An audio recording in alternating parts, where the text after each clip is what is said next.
Hello friends and students, my name is Ritesh Rai from Rai classes. आज की video lecture में जो मैं डिस्कस करने जा रहा हूँ ये मैट्रिक्स का बहुत ही इंपॉर्टेंट टॉपिक है। टॉपिक जो हमारा है क्या है? Solution of A system of linear equation. तो हमें लीनियर इक्वेशन को सोल्यूशन करना होता है। अब ये जो इक्वेशन होती है दो टाइप्स की होती है, एक होती है नॉन होमोजेनियस, दूसरी होती है होमोजेनियस। तो दोनों केस में हम डिस्कस करेंगे कब हमारा होमोजेनियस होगा और कब हमारा नॉन होमोजेनियस होगा। यदि अभी तक आप राय क्लासेज को लाइक एंड सब्सक्राइब नहीं किए हैं तो पहले आप रेड बटन दबा करके राय क्लासेज को सब्सक्राइब करें सो डैट कि मेरे सारे वीडियोज आप प्रॉपर देख पाए। तो आज का जो टॉपिक है हमारा वो टॉपिक है solution of A system of linear equation. तो जो इससे रिलेटेड क्वेश्चन आते हैं हमारे पेपर में, वो क्वेश्चन आते हैं कि find the value of lambda mu, हाँ, and such that no solution, unique solution and infinite number of solution. Okay, तो टॉपिक हो गया solution of a system of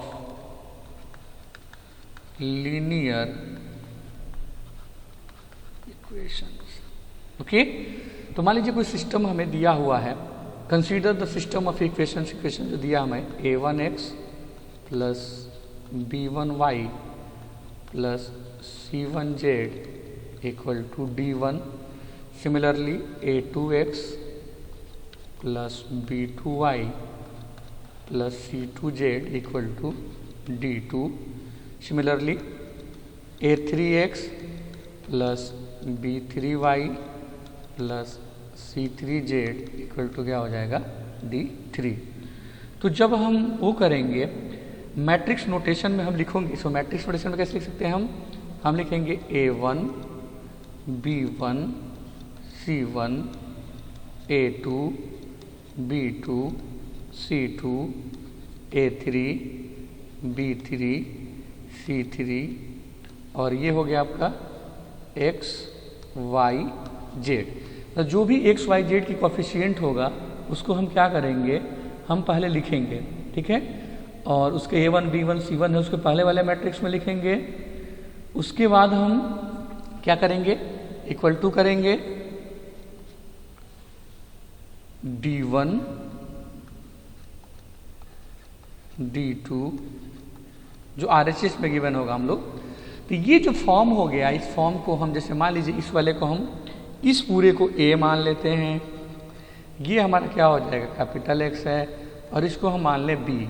तो ये जो फॉर्म होगा हमारा इक्वेशन का क्या हो गया ax इक्वल टू b। तो इस फॉर्म को हम बोलते हैं non homogeneous linear equation.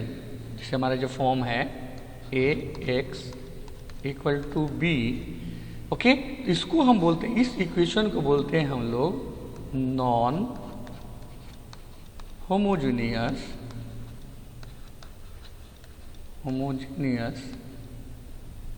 Linear equation. अब हम इसको सॉल्व कैसे करेंगे, है ना। तो यदि हमारा ax इक्वल टू b है, ये नॉन होमोजेनियस इक्वेशन है, तो हम क्या करेंगे, हम फाइंड करेंगे, we find rank of A and rank of C. अभी मैं डिस्कस करूंगा कि रैंक ऑफ ए क्या होगा और रैंक ऑफ सी क्या होगा। तो हम find rank of A and rank of C करेंगे। तो जब भी रैंक ए और रैंक सी फाइंड करेंगे तो दो कंडीशन आएगी। एक होगा कि हमारा जो है rank of A equal to क्या होगा रैंक ऑफ सी, या दूसरी कंडीशन होगी कि भाई ये दोनों बराबर नहीं होंगे, rank of A is not equal to rank of C. तो इस केस में हमारा क्या होगा, सिस्टम जो होगा, सिस्टम होगा इनकॉन्सिस्टेंट होगा, सिस्टम इज इनकॉन्सिस्टेंट। तो यदि हमें प्रूफ करने के लिए आता है कि गिवन मैट्रिक्स जो है, चेक करो, हमें आता है क्वेश्चन की गिवन मैट्रिक्स चेक करिए कि ये कंसिस्टेंसी है इनकॉन्सिस्टेंसी। तो यदि rank of A equal to rank of C होगा तो सिस्टम हमारा क्या होगा, सॉल्यूशन एग्जिस्ट करेगा, और सिस्टम जो हमारा क्या होगा, सिस्टम इज कॉन्सिस्टेंट। कॉन्सिस्टेंट। और इसका सॉल्यूशन क्या होगा? एग्जिस्ट करेगा, सॉल्यूशन एग्जिस्ट करेगा।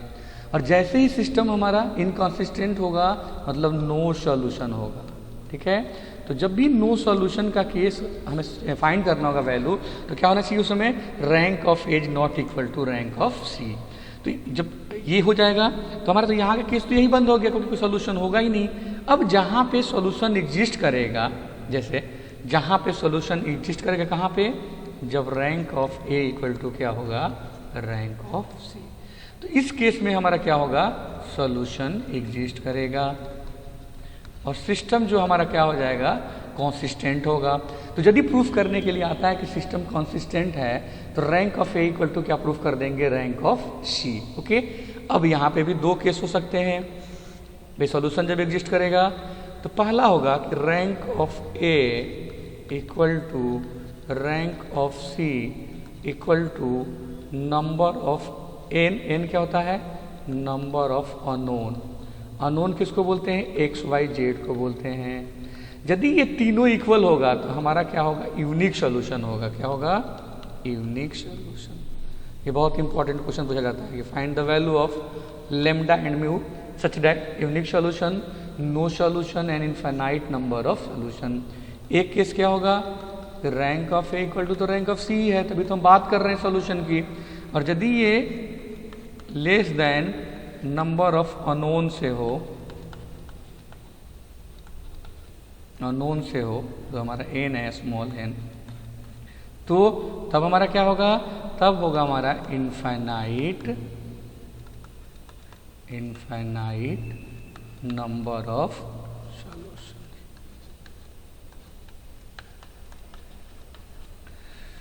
तो हमने क्या पढ़ा? हमने पढ़ा कि पहले यदि ax इक्वल टू बी है तो दो कंडीशन है, या तो इनकॉन्सिस्टेंट या क्या होगा? कॉन्सिस्टेंट। इनकॉन्सिस्टेंट में क्या होगा कि rank of A is not equal to rank of C. Consistent में क्या होगा? Rank of A equal to rank of C. और यही जब इनकॉन्सिस्टेंट होगा तो यही सॉल्यूशन हो जाएगा, नो सॉल्यूशन की कंडीशन हो जाएगा। ठीक है, और यदि rank of A equal to rank of C equal to N हो गया तो ये क्या हो जाएगा? तब होगा यूनिक सॉल्यूशन। क्या देगा ये? Unique solution. ये समरी है, इसी को बस आप याद कर लें। और यदि हमारा क्या हो?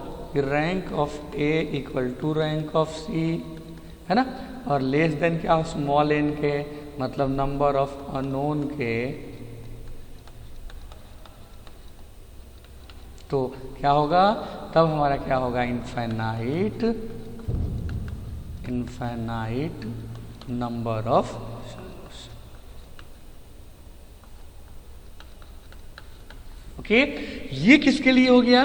नॉन होमोजेनियस के लिए। अब हम करते हैं होमोजेनियस के लिए, है ना। तो homogeneous linear equation, homogeneous linear equation.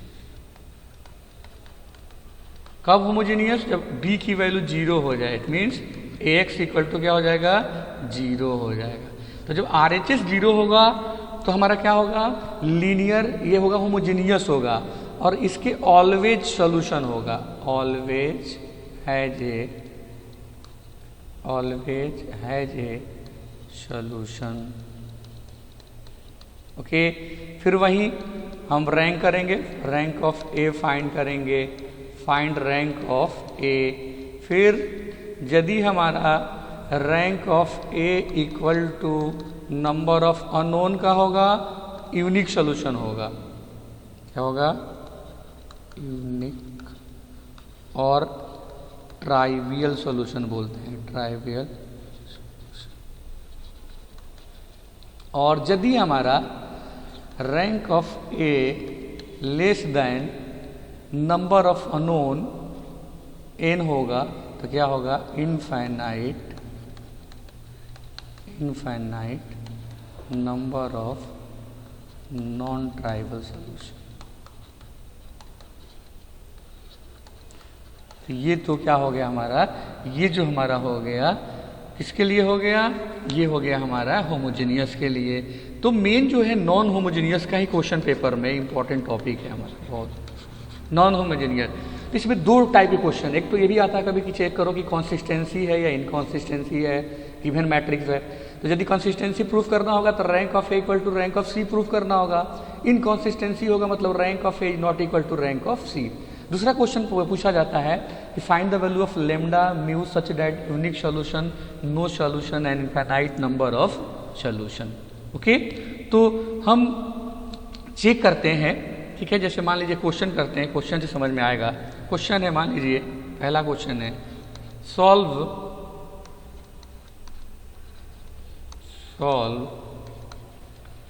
with the help of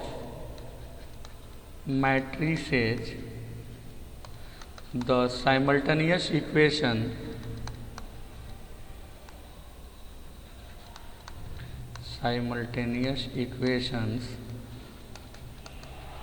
given है हमारी क्या, x plus Y plus Z equal to 3, फिर दिया हमें x plus 2y plus 3z equal to 4, फिर दिया हमें x plus 4y plus 9z equal to 6। अब कोफिशिएंट ऑफ मैट्रिक्स ये a1x plus b1y c1z equal to d1 वाला था। a इक्वल टू हम क्या लिख सकते हैं, कोफिशिएंट लिखेंगे तो a की वैल्यू आ जाएगी कोफिशिएंट में, ये 1 1 1 क्या है 1 1 1, ये हो गया 1 2 3, हो जाएगा 1 4 9, ठीक है। तो यदि इसके डिटर्मिनेंट की वैल्यू निकालो मैं तो नॉट इक्वल टू क्या हो जाएगा 0। तो रैंक की बात करें तो रैंक ऑफ ए क्या हो जाएगा हमारा, नॉन जीरो रो कितनी है, तो रैंक कितनी हो जाएगी आपकी 3 हो जाएगी। अब हम बनाएंगे, एक यहाँ सीखना होगा, रैंक ऑफ सी को हम लिख सकते हैं ऑगमेंट मैट्रिक्स बोलते हैं, और इसको लिख सकते हैं ये होता है मैट्रिक्स जो ए और बी, ऑगमेंटेड मैट्रिक्स, इसको लिखते हैं ए और बी को कंबाइन करके, ए और इसी को बोलेंगे रैंक ऑफ सी। तो कैसे लिखेंगे, इक्वल टू ए के कोएफिशिएंट क्या था हमारा 1 1 1, फिर क्या था आपका 1 2 3, फिर क्या था 1 4 9, और फिर जो D1 D2 है ना RHS वाला है वहाँ लिख देंगे 3 4 एंड 6 जो RHS में वैल्यू है। अब क्या करेंगे, हम ट्रेंगुलर मेथड से रैंक फाइंड करेंगे, मतलब यहाँ 1 होना चाहिए, यहाँ 0 है ना, ध्यान रखिएगा। नॉर्मल फॉर्म नहीं, नॉर्मल क्या करते हैं यहाँ भी 0 और यहाँ भी 0, मतलब केवल रो ऑपरेशन लगाना है। It means R2 can be written as R2 minus R1, similarly R3 can be written as R3 minus R1। तो अब मैट्रिक्स क्या हो जाएगी, ये इसमें कोई चेंज नहीं, 1 1, ये 3 हो गया, ये 0 हो जाएगा, 1 हो जाएगा, 2 हो जाएगा, 0 3 8, और ये हमारा 1 और ये 3, फिर यहाँ पे 1 होना चाहिए और ये वाली वैल्यू क्या होना चाहिए 0, ठीक है। तो हम क्या करेंगे, R3 को करेंगे, R3 को R3 माइनस R2। तो हमारी जो इक्वेशन आ जाएगी, अब हम इसको सॉल्व करेंगे तो ये आ जाएगा 1 1 1 0 1 2, ये हो जाएगा 0 0 2, ये डॉट डॉट डॉट, ये हो जाएगा 3 1 3, ठीक है। तो इसमें 0 करना होता है, इसके जस्ट 1 इसके नीचे ये भी 0। तो नॉन जीरो रो कितनी है, यदि इसको बोलते हैं रैंक ऑफ ए, तो नॉन जीरो रो कितनी है 3 है, ये भी भाई पूरी 0 नहीं है, तो rank of A equal to क्या हो गया 3 हो गया। सिमिलरली रैंक ऑफ सी ये पूरे को बोलते हैं, तो ये भी नॉन जीरो रो है, इस केस में भी क्या है आपका 3 है। It means rank of A equal to rank of C. तो सिस्टम हमारा क्या होगा, कंसिस्टेंट होगा। ओके, और इसका सॉल्यूशन एग्जिस्ट करेगा। ओके, तो अब क्या हो जाएगा सॉल्यूशन में, देखें क्या कि rank of A equal to rank of C. Number of unknown कितने हैं, एक्स वाई जेड 3 है, तो ये भी 3 है। द नंबर स्मॉल एन के इक्वल टू है, मतलब क्या बोलते हैं, अननोन बोलते हैं, नंबर ऑफ अननोन। मतलब जब ये होता है तो क्या होता है, यूनिक सॉल्यूशन होता है। क्या होता है, एज यूनिक सॉल्यूशन। इस केस में क्या होता है हमारा है यूनिक सॉल्यूशन, यूनिक सॉल्यूशन। तो इक्वेशन यहाँ से हम बनाएं इस मैट्रिक्स से, तो X plus Y plus Z equal to 3, X तो 0 हो जाएगा, वाई प्लस 2z यहाँ से बना रहे हैं। जैसे ये हो गया ना मैट्रिक्स हमारा, ये x हो गया, Y Z equal to 3, x 0 Y plus 2z equal to 1। Similarly 2z equal to 2z, ये वैल्यू जो आई है 0 आ जाएगी। जब ये ऑपरेशन परफॉर्म करेंगे तो ये क्या आ जाएगा, हमारा क्या आ जाएगा 0 आ जाएगा। ठीक है, तो 2z इक्वल टू 0, तो यहाँ से जो वैल्यू आ जाएगी हम सॉल्व कर लेंगे, तो x equal to 2, Y equal to 1, Z equal to 0। इस टाइप के क्वेश्चन पूछे जाते हैं कि चेक करो कंसिस्टेंट है या इनकॉन्सिस्टेंट है, कंसिस्टेंट इनकॉन्सिस्टेंट है। फिर उसके बाद find the value of lambda mu so that unique solution, no solution, infinite number of solution. तो नेक्स्ट वीडियो लेक्चर में हम उस टाइप के क्वेश्चन करेंगे। Okay, thank you.